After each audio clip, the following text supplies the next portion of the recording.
Beth here again, sitting here with Henry, my co-host.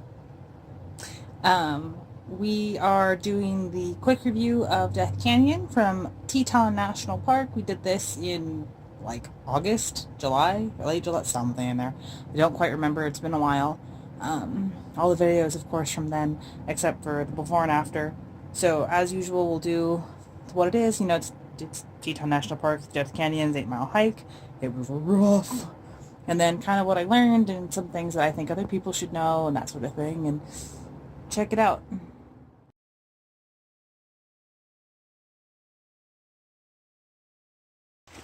So day 3 in the Tetons, and we are doing the hike that I came for, Death Canyon. It's just off the road from the visitor center. It's 4 miles in, 4 miles out. It's evidently supposed to be a little intense with elevation and with steepness. I have every expectation we will go through at least 4 lows today. But so far, the pretty. Also, I brought this human with me.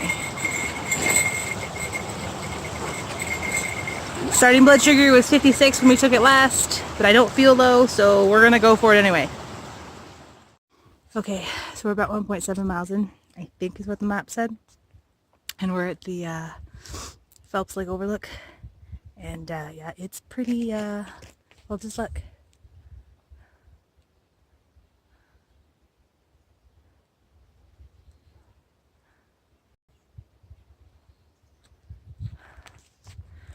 Oh yeah. Now mind you, the whole hike up here it's a gradual incline, but it's an incline, and I was low to start with, and I'm feeling it now, let me tell you.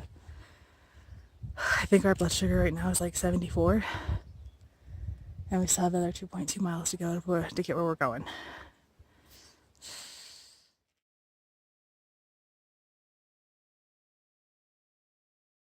Still walking. And now we're walking in the middle of this avalanche thing. Well, what used to be an avalanche. And is now just big rocks. But more gradual incline. So far we've been pretty lucky with the not being too low bit. Took my blood sugar about 10 minutes ago.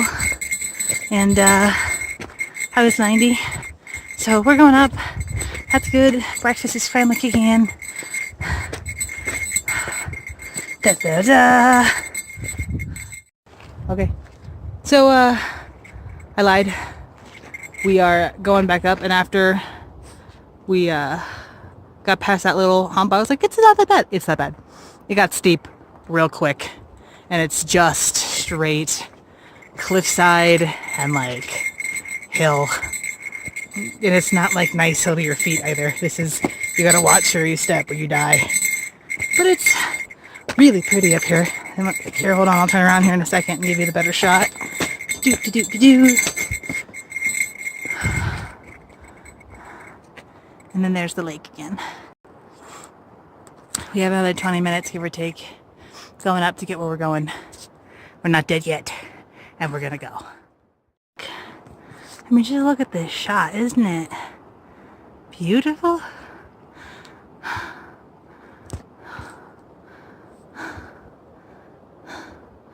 Also, dude, this little trail right now is killing me. But it's so pretty. Especially that. Like, just, wow. So we just came up that. It actually goes down like this for like a half mile. But we're getting somewhere. We still have to keep going up. We're slow. We're tired. We're hot. We're going. So now we're sitting here. Not with a low, but with a little bit of altitude sickness and dehydration because it's hot. And it's a steep climb to get up here. And I'm not even totally there yet. We're gonna get there. Unfortunately, we've killed off pretty much all of our water, so we're hoping we'll find some more and we'll use the filter to filter the rest of it to help with some of the sickness. But, I mean, I think the trailhead said we gained like 2,000 feet, so we were already at 7,000 or 6,000, somewhere in there. So yeah, this is not uncommon.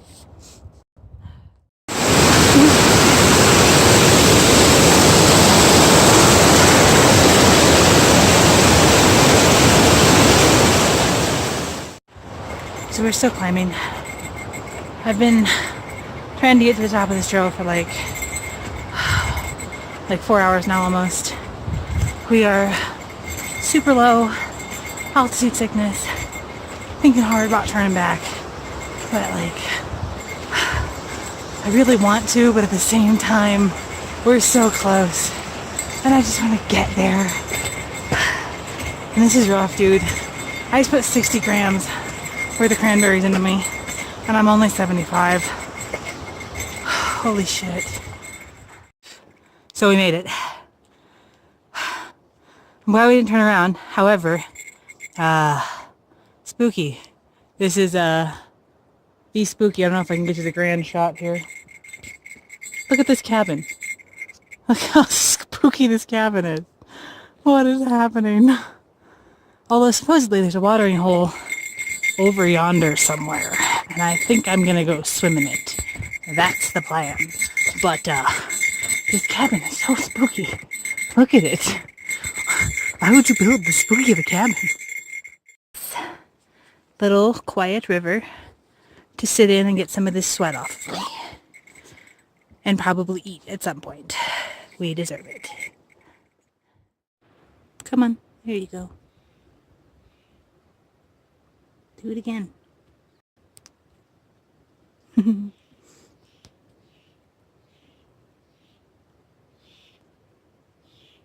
There it goes.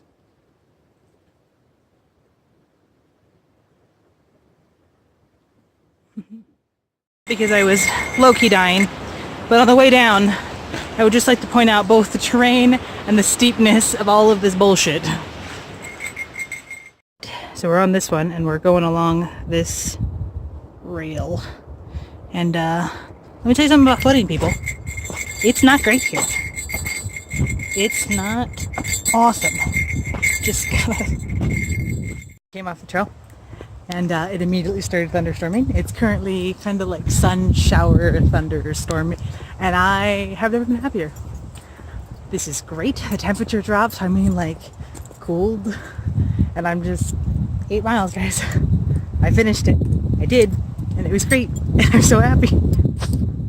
So with Death Canyon being so far away, or like what was at the time, the big things that I remember really thinking about on the trail and after was I made the bad choice of starting out at 56. Whatever, it was fine. It was not fine.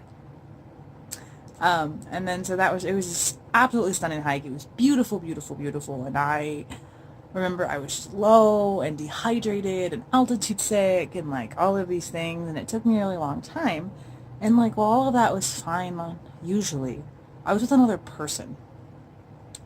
And so this is kind of one of the big things that really, really stuck out to me with this was I was with another person, and as a type 1 diabetic, when you go with other people, the other people have to be really considerate of what you've got going. Like, being that low, getting sick like that, it hits my body harder than most people's. Like, now mind you, I don't care how tough you are, altitude sickness and dehydration will get you regardless of the health. But like as a diabetic, it's a little bit worse, and it's a little more dangerous because your body's not, your body can't take care of itself the way a normal person's would be able to take care of it, right? And so, like, it irritated me that he was irritated with me for not being able to get through the hills and not being able to just kind of push through like most backpackers and hikers can. Like, I just can't do it. Now, mind you, am I in the best shape of my life? No. Was I at the time? Absolutely not. But, like, was I doing my best?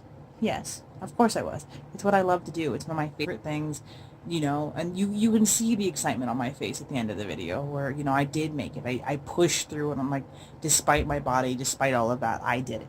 And that was a big deal for me because I don't do a lot of really big hikes like that out of fear for my own health, right? But, like, he was mad, and I was irritated that he was irritated, and, like, he basically pouted the whole way home, and I was like, you're ridiculous, but whatever. And so, like, it's just, if you're going to go on a hike with someone who has a disability, a physical disability like this, just be considerate. especially if it's something that they took you to. You know what I mean? Like, just be kind on that kind of thing. Some of the things I learned is maybe we don't start a hike out at 56. start a little higher, or at least within normal range, and don't do what I did. Take a lot of water, a lot of water. I took a full 32 ounces, and it was not even enough. I tore through um, 64 going up alone. And that was with the water filter. Thank God I have it. If you're going to do big hike like this as a type 1 diabetic, definitely take the water filter. It's the shit. I have a little life straw. So, I mean, if you're like a really intense backpacker, they say don't use these ones because it's a straw, you have to suck through it. But like they have ones that you can, it was actually, I saw one on the trail, it was super cool. It was this, looks like an IV bag that you dump river water into, and then it like trickles down through the IV to cleanse it and clarify it, and then it, like in your water, and you have clean water in your bottle. So you have to take 2 water bottles, one that'll be empty for dirty river water, the other that you could drink out of later. I would recommend the label, but whatever. So take a lot of water, take a lot of carbs. I took all of my cranberries, and I took a bunch of glucose pills and that kind of thing. I wish I had brought a little bit of sunscreen. I left sunburned, actually. And a whole lot of happy confidence you can do it. Thanks for watching. I have a few more to post, and I'll show y'all when I get there.